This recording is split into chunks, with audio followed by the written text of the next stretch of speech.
The Man Upstairs by P.G. Wodehouse. Story number 2, Something to Worry About. A girl stood on the shingle that fringes Milbourne Bay, gazing at the red roofs of the little village across the water. She was a pretty girl, small and trim. Just now some secret sorrow seemed to be troubling her, for on her forehead were wrinkles, and in her eyes a look of wistfulness. She had, in fact, all the distinguishing marks of one who was thinking of her sailor lover. But she was not. She had no sailor lover. What she was thinking of was that at about this time they'd be lighting up the shop windows in London, and that of all the deadly, depressing spots she had ever visited, this village of Milbourne was the deadliest. The evening shadows deepened, the incoming tide glistened oilily as it rolled over the mud flats. She rose and shivered. "Gah! What a hole!" she said, eyeing the unconscious village morosely. "What a hole!" This was Sally Preston's first evening in Milbourne. She'd arrived by the afternoon train from London, not of her own free will. Left to herself, she would not have come within 60 miles of the place. London supplied all that she demanded from life. She'd been born in London. She'd lived there ever since. She hoped to die there. She liked fogs, motor buses, noise, policemen, paper boys, shops, taxicabs, artificial light, stone pavements, houses in long grey rows, mud, banana skins, and moving picture exhibitions. Especially moving picture exhibitions. It was indeed her taste for these that had caused her banishment to Milbourne. The great public is not yet unanimous on the subject of moving picture exhibitions. Sally, as I have said, approved of them. Her father, on the other hand, did not. An austere ex-butler who let lodgings in Ebury Street and preached on Sundays in Hyde Park, he looked askance at the movies. It was his boast that he had never been inside a theatre in his life, and he classed cinema palaces with theatres as wiles of the devil. Sally, suddenly unmasked as an habitual frequenter of these abandoned places, sprang with one bound into prominence as the bad girl of the family. Instant removal from the range of temptation being the only possible plan, it seemed to Mr. Preston that a trip to the country was indicated.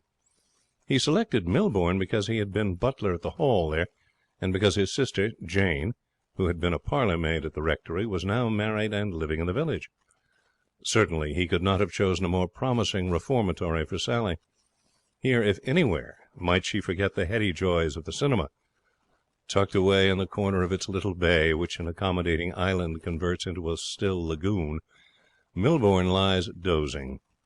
In all sleepy Hampshire there is no sleepier spot. It's a place of calm-eyed men and drowsy dogs. Things crumble away and are not replaced. Tradesmen book orders and then lose interest and forget to deliver the goods. Only centenarians die, and nobody worries about anything, or did not until Sally came and gave them something to worry about.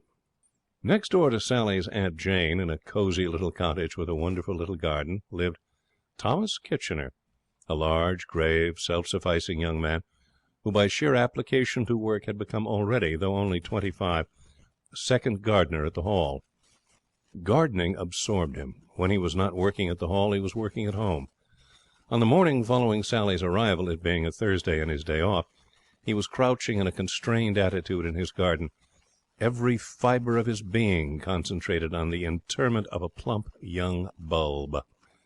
Consequently, when a chunk of mud came sailing over the fence, he did not notice it. A second, however, compelled attention by bursting like a shell on the back of his neck. He looked up, startled. Nobody was in sight. He was puzzled. It could hardly be raining mud. Yet the alternative theory that someone in the next garden was throwing it was hardly less bizarre. The nature of his friendship with Sally's Aunt Jane and old Mr. Williams, her husband, was comfortable rather than rollicking. It was inconceivable that they should be flinging clods at him. As he stood wondering whether he should go to the fence and look over, or simply accept the phenomenon as one of those things which no fellow can understand, there popped up before him the head and shoulders of a girl. Poised in her right hand was a third clod, which, seeing that there was now no need for his services, she allowed to fall to the ground. "Hello," she said. "Good morning." She was a pretty girl, small and trim. Tom was by way of being the strong, silent man with a career to think of, and no time for bothering about girls, but he did see that. There was, moreover, a certain alertness in her expression, rarely found in the feminine population of Millburn, who were apt to be slightly bovine. "What do you think you're messing about at?" she said affably. Tom was a slow-minded young man who liked to have his thoughts well under control before he spoke. He was not one of your gay rattlers. Besides, there was something about this girl which confused him to an extraordinary extent. He was conscious of new and strange emotions. He stood staring silently. "What's your name, anyway?" He could answer that. He did so. "Oh, mine's Sally Preston. Mrs. Williams is my aunt. I've come from London." Tom had no remarks to make about London. "Have you lived here all your life?" "Yes," said Tom. "My goodness, don't you ever feel fed up? Don't you want a change?" Tom considered the point. "No," he said. "Well, I do. I want one now." "Well, it's a nice place," hazarded Tom. "It's nothing of the sort. It's the beastliest hole in existence. It's absolutely chronic. Perhaps you wonder why I'm here. Don't think I wanted to come here. Not me. I was sent. It was like this." She gave him a rapid summary of her troubles. "There, don't you call it a bit thick?" she concluded. Tom considered this point too. "You must make the best of it," he said at length. "I won't. I'll make father take me back." Tom considered this point also. Rarely, if ever, had he been given so many things to think about in one morning. "How?" he inquired at length. "Oh, I don't know. I'll find some way. You see if I don't. I'll get away from here jolly quick. I give you my word." Tom bent low over a rose bush. His face was hidden, but the brown of his neck seemed to take on a richer hue, and his ears were undeniably crimson. His feet moved restlessly, and from his unseen mouth there proceeded the first gallant speech his lips had ever framed.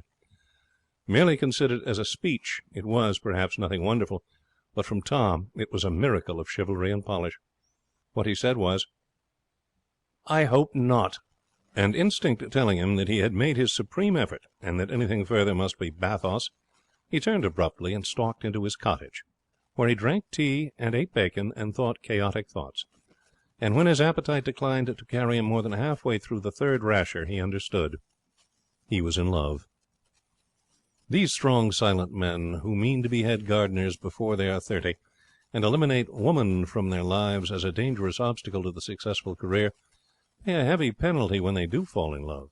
The average irresponsible young man who has hung about North Street on Saturday nights, walked through the meadows and round by the mill, and back home past the creek on Sunday afternoons, taken his seat in the brake for the annual outing, shuffled his way through the polka at the tradesmen's ball, and generally seized all legitimate opportunities for sporting with Amaryllis in the shade, has 100 advantages which your successful careerer lacks. There was hardly a moment during the days which followed when Tom did not regret his neglected education. For he was not Sally's only victim in Millburn. There was the trouble. Her beauty was not of that elusive type which steals imperceptibly into the vision of the rare connoisseur. It was sudden and compelling. It hit you. Bright brown eyes beneath a mass of fair hair, a determined little chin, a slim figure. These are disturbing things, and the youths of peaceful Millbourne sat up and took notice as one youth. Throw your mind back to the last musical comedy you saw. Recall the leading lady's song with chorus of young men, all proffering devotion simultaneously in a neat row. Well, that was how the lads of the village comported themselves towards Sally. Mr. and Mrs. Williams, till then a highly esteemed but little frequented couple, were astonished at the sudden influx of visitors. The cottage became practically a salon. There was not an evening when the little sitting-room looking out on the garden was not packed. It's true that the conversation lacked some of the sparkle generally found in the better class of salon. To be absolutely accurate, there was hardly any conversation at all. The youths of Melbourne were sturdy and honest. They were the backbone of England. England, in her hour of need, could have called upon them with the comfortable certainty that, unless they happened to be otherwise engaged, they would leap to her aid. But they did not shine at small talk. Conversationally, they were a spent force after they had asked Mr. Williams how his rheumatism was. Thereafter they contented themselves with sitting massively about in corners, glowering at each other. Still, it was all very jolly and sociable, and helped to pass the long evenings. And as Mrs. Williams pointed out in reply to some rather strong remarks from Mr. Williams on the subject of packs of young fools who made it impossible for a man to get a quiet smoke in his own home, it kept them out of the public houses. Tom Kitchener, meanwhile, observed the invasion with growing dismay. Shyness barred him from the evening gatherings, and what was going on in that house with young bloods like Ted Pringle, Albert Parsons, Arthur Brown, and Joe Blossom, to name just 4 of the most assiduous, exercising their fascinations at close range, he did not like to think. Again and again he strove to brace himself up to join the feasts of reason and flows of soul which he knew were taking place nightly around the object of his devotions, but every time he failed. Habit is a terrible thing. It shackles the strongest, and Tom had fallen into the habit of inquiring after Mr. Williams' rheumatism over the garden fence first thing in the morning. It was a civil, neighbourly thing to do, but it annihilated the only excuse he could think of for looking in at night. He could not help himself. It was like some frightful scourge, the morphine habit, or something of that sort. Every morning he swore to himself that nothing would induce him to mention the subject of rheumatism, but no sooner had the stricken old gentleman's head appeared above the fence than out it came. "Morning, Mr. Williams." "Morning, Tom." Pause, indicative of a strong man struggling with himself. Then, "How's the rheumatism, Mr. Williams?" "Better, thank ye, Tom." And there he was with his gun spiked. However, he did not give up.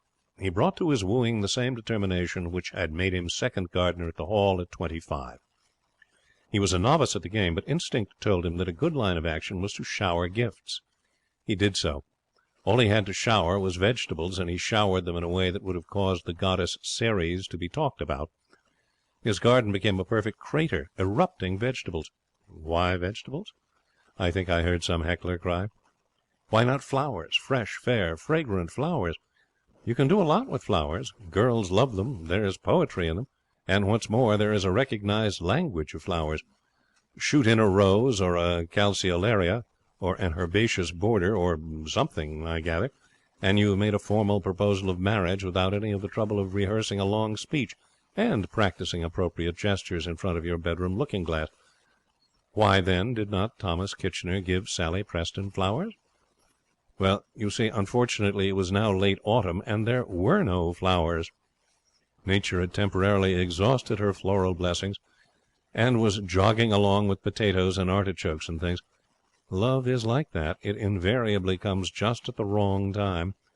A few months before, there had been enough roses in Tom Kitchener's garden to win the hearts of a dozen girls. Now there were only vegetables. 'Twas ever thus. It was not to be expected that a devotion so practically displayed should escape notice. Nor should it escape comment. This was supplied by that shrewd observer, old Mr. Williams.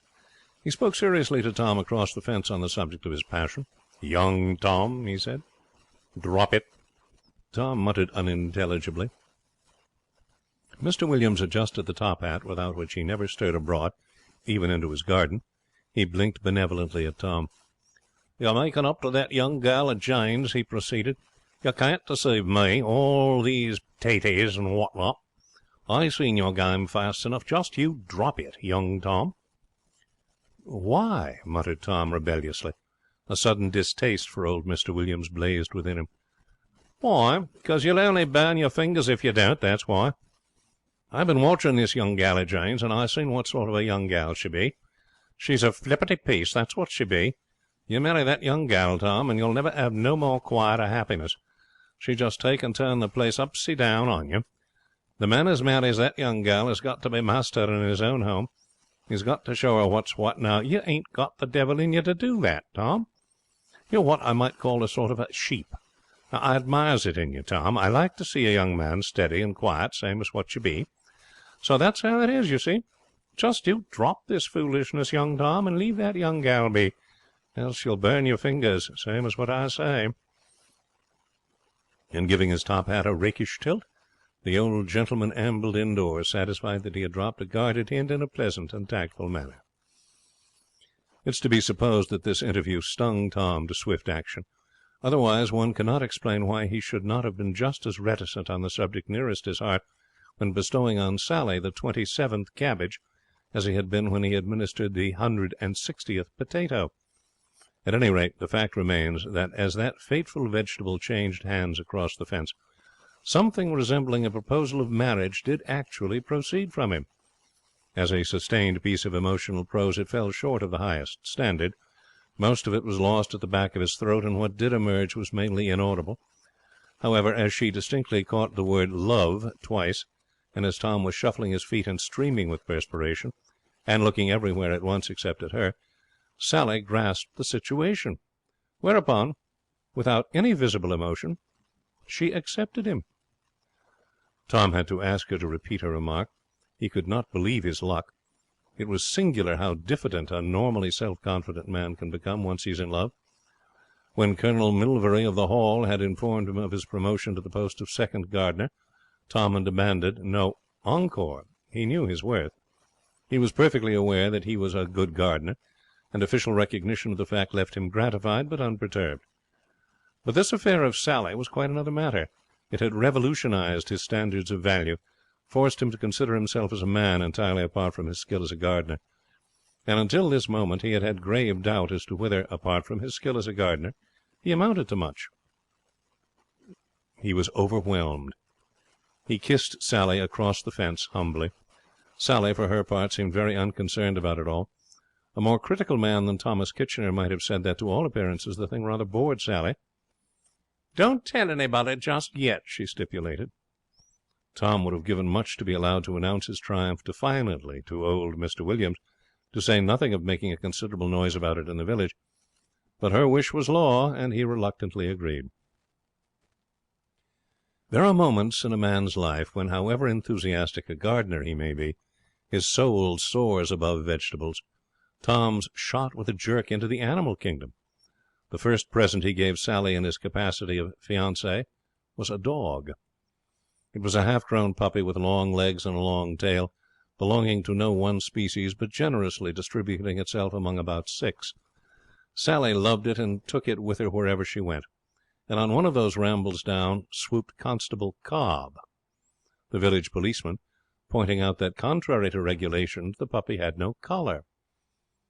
It's possible that a judicious meekness on Sally's part might have averted disaster. Mr. Cobb was human, and Sally was looking particularly attractive that morning. Meekness, however, did not come easy to Sally. In a speech which began as argument and ended, Mr. Cobb proving solid and unyielding, as pure cheek, she utterly routed the constable.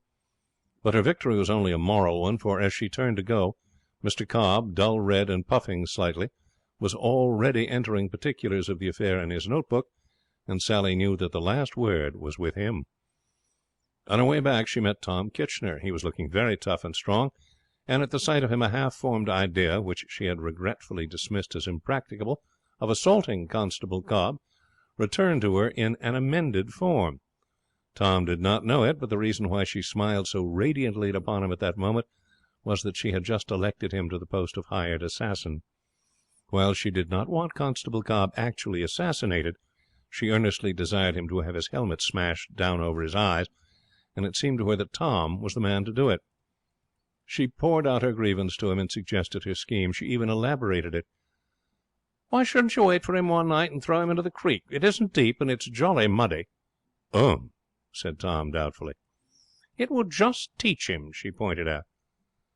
But the prospect of undertaking the higher education of the police did not seem to appeal to Tom. In his heart he rather sympathized with Constable Cobb. He saw the policeman's point of view. It's all very well to talk, but when you are stationed in a sleepy village where no one ever murders or robs or commits arson, or even gets drunk and disorderly in the street, a puppy without a collar is simply a godsend. The man must look out for himself.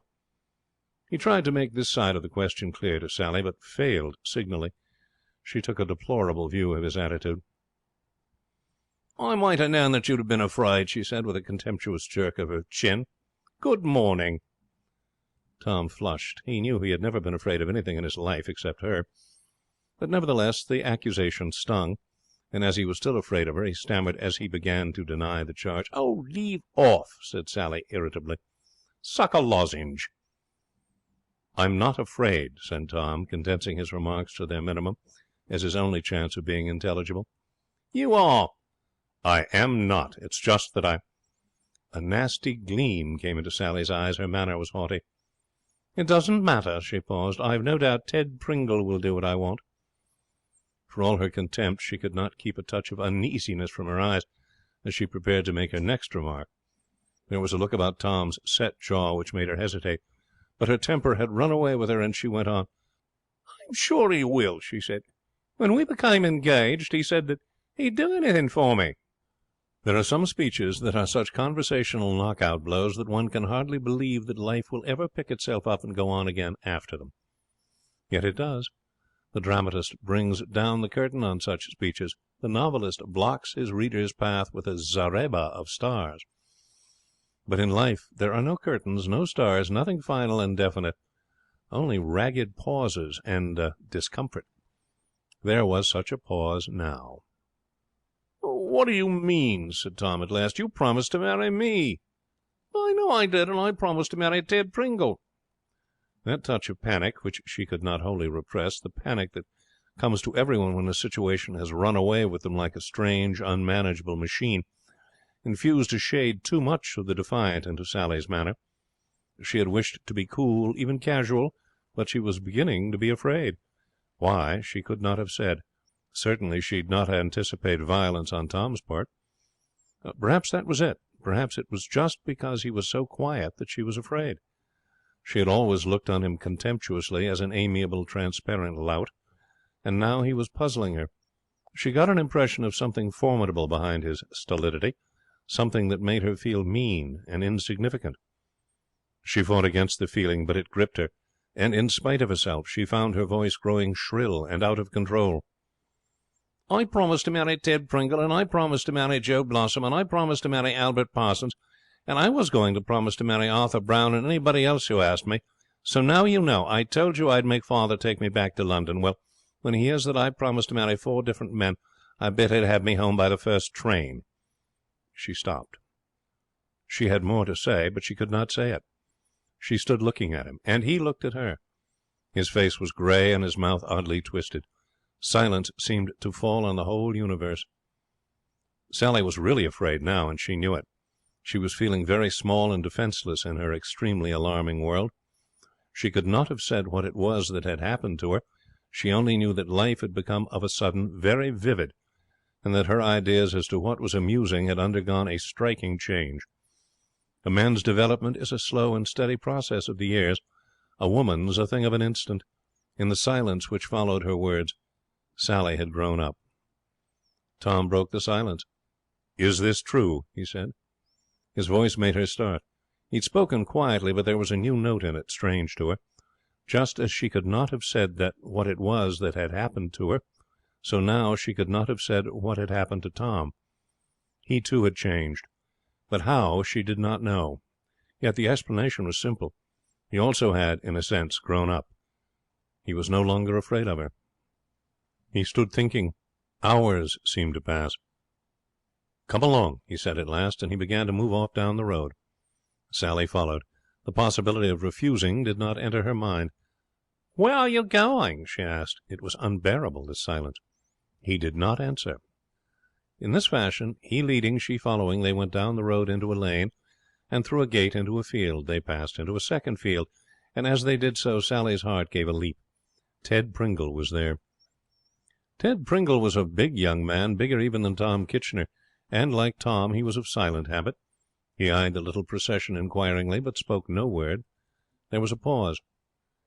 "Ted," said Tom, "there's been a mistake." He stepped quickly to Sally's side, and the next moment he had swung her off her feet and kissed her. To the type of mind that Milbourne breeds, the actions speak louder than words, and Ted Pringle, who had gaped no more. He sprang forward, and Tom, pushing Sally aside, turned to meet him. I cannot help feeling a little sorry for Ted Pringle. In the light of what happened, I could wish that it were possible to portray him as a hulking brute of evil appearance and worse morals, the sort of person concerning whom one could reflect comfortably that he deserved all he got. I should like to make him an unsympathetic character over whose downfall the reader would gloat. But honesty compels me to own that Ted was a thoroughly decent young man in every way. He was a good citizen, a dutiful son, and would certainly have made an excellent husband. Furthermore, in the dispute on hand, he had right on his side fully as much as Tom. The whole affair was one of those elemental clashings of man and man, where the historian cannot sympathize with either side at the expense of the other, but must confine himself to a mere statement of what occurred. And briefly, what occurred was that Tom, bringing to the fray a pent-up fury which his adversary had had no time to generate, fought Ted to a complete standstill in the space of 2 minutes and a half. Sally had watched the proceedings, sick and horrified. She had never seen men fight before, and the terror of it overwhelmed her. Her vanity received no pleasant stimulation from the thought that it was for her sake that this storm had been let loose. For the moment her vanity was dead, stunned by collision with the realities. She found herself watching in a dream. She saw Ted fall, rise, fall again, and lie where he had fallen. And then she was aware that Tom was speaking. "Come along." She hung back. Ted was lying very still. Gruesome ideas presented themselves. She had just accepted them as truth when Ted wriggled. He wriggled again. Then he sat up suddenly, looked at her with unseeing eyes, and said something in a thick voice. She gave a little sob of relief. It was ghastly, but not so ghastly as what she had been imagining. Somebody touched her arm. Tom was by her side, grim and formidable. He was wiping blood from his face. "Come along." She followed him without a word, and presently, behold, in another field, whistling meditatively and regardless of impending ill will, Albert Parsons. In everything that he did, Tom was a man of method. He did not depart from his chosen formula. "Albert," he said, "there's been a mistake." And Albert gaped as Ted had gaped. Tom kissed Sally with the gravity of one performing a ritual. The uglinesses of life, as we grow accustomed to them, lose their power to shock, and there is no doubt that Sally looked with a different eye upon this second struggle. She was conscious of a thrill of excitement, very different from the shrinking horror which had seized her before. Her stunned vanity began to tingle into life again.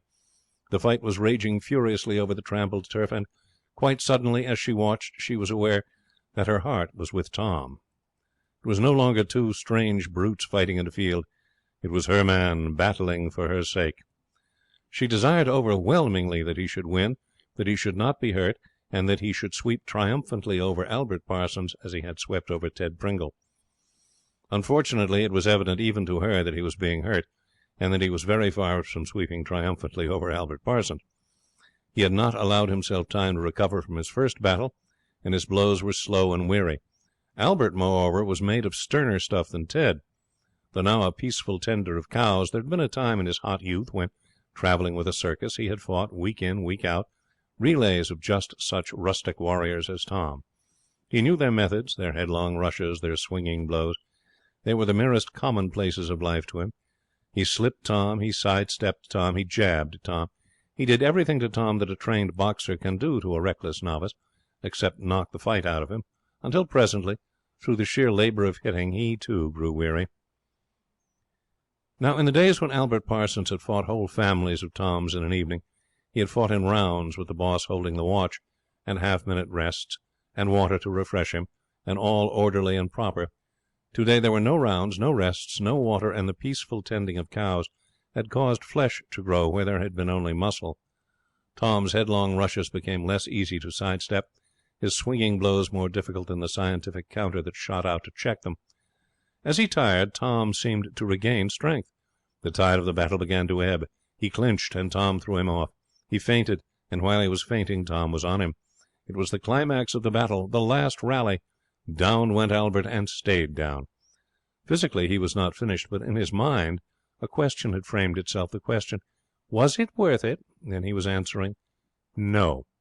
There were other girls in the world. No girl was worth all this trouble. He did not rise. "Come along," said Tom. He spoke thickly. His breath was coming in gasps. He was a terrible spectacle, but Sally was past the weaker emotions. She was back in the Stone Age, and her only feeling was one of passionate pride. She tried to speak. She struggled to put all she felt into words, but something kept her dumb, and she followed him in silence.